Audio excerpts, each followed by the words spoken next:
Hello, everyone.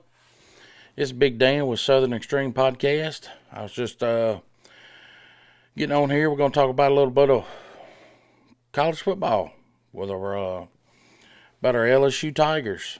Um, that was an awesome game against Alabama. It really was. It was a breath of fresh air to see just the whole ball game.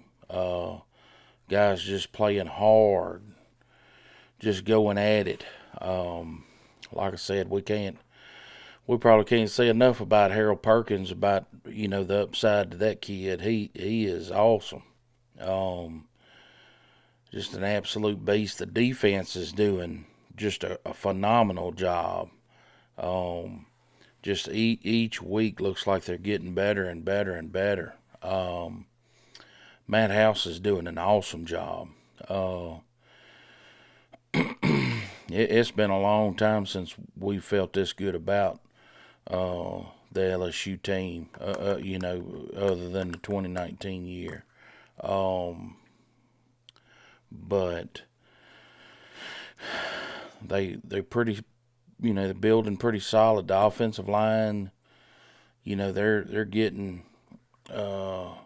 where they're pretty consistent. I mean, they're still getting beat a little bit, but um, overall they're doing a great job.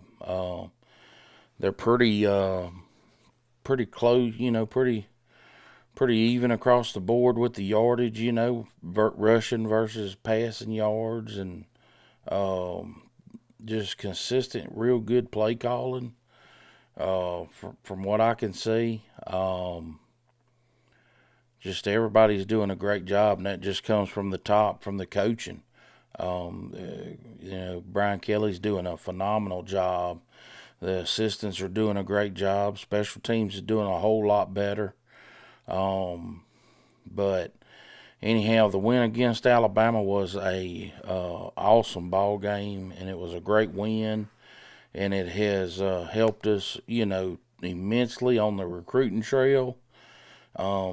I'm excited to see what happens with this young man. The demise of Texas A&M, it's kicking in full force.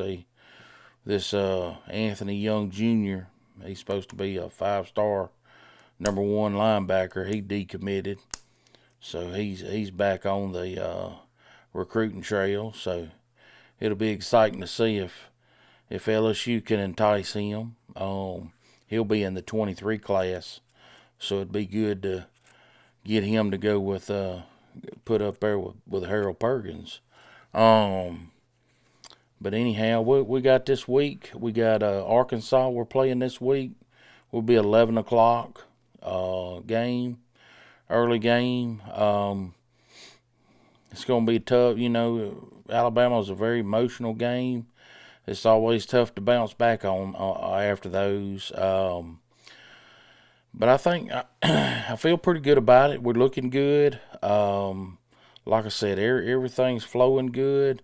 Now coming into this ball game here against Arkansas, um, Arkansas, they do got a good offense. They're 13th in the nation on offense as far as yards per game.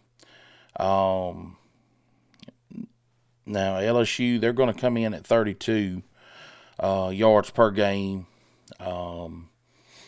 I feel good about it, especially on the offensive line. We'll be probably, I don't know, I hadn't heard yet, but odds are we may be getting Dillinger back, for the offensive line for this game, which, will only help.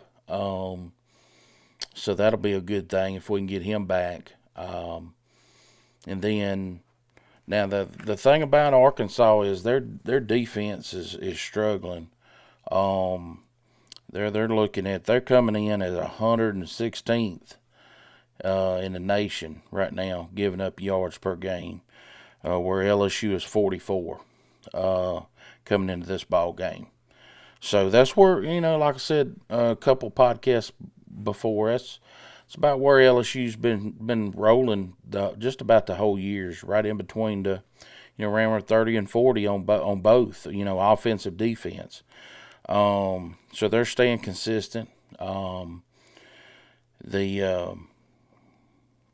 thing about Alabama is you just gotta, they got KJ Jefferson quarterback, and he's a bigger quarterback versus say the Jaden Daniels that we have. But he's going to be a big runner. Their running back is a big kid. He's a big running back. He's going to run a lot. So I think that lines up pretty good with us. With our front seven being as strong as it is. I think everything's looking pretty good for us, but we can't go in there just, we got to go in there and take care of business. We got to do the same thing. Just take care of the ball, play clean special teams, get her after them defensively. And the main thing is getting out to a fast start, like we did with Alabama. Not that we did offensively. I mean, we played good. The defense come out, played real strong from start in the Alabama game. And that's what we got to have just in any ball game, really. But we need to come out and start fast and put pressure on them, and that's the main thing. So we're looking pretty good. We got the we got a lot of accolades this past week. I think they're saying the Mason Taylor tight end, he got freshman of the week, and then Harold Perkins got defensive player of the week. And then I think Jaden Daniels got offensive player, something like that, of the week. So they're doing good. Everybody's super confident. You can see the guys are really coming together good and playing together good. And like I said, you just got to give a lot of accolades to Brian Kelly and the culture that he's building, and it'll surely help on every aspect that we can ask for. Recruiting, keeping players. It'll cut down on kids transferring. It'll help us on the needs that we have getting transfers in. It's just everything's going in a very good and positive direction, in my opinion. So anyhow, I'm looking for LSU to. I don't know what the line is on it. I hadn't looked that up, to be honest with you. I'm looking for LSU to be able to beat Arkansas probably by 10 to 14 points. That's what I'm looking at. I'm probably, if I had to put it, I'd say probably LSU's going to win. Probably somewhere around 45 to 30, somewhere in that ballpark. Arkansas will probably be doing, they'll score a few points, but they may not score 30. It might be worse than that. I think LSU probably has a good chance to score between 40 and 45 points. So that's my opinion on it. If you would, just like or subscribe. And I'll be kicking out some more content and everything like that on LSU. But I appreciate it. Thank you very much. Bye-bye.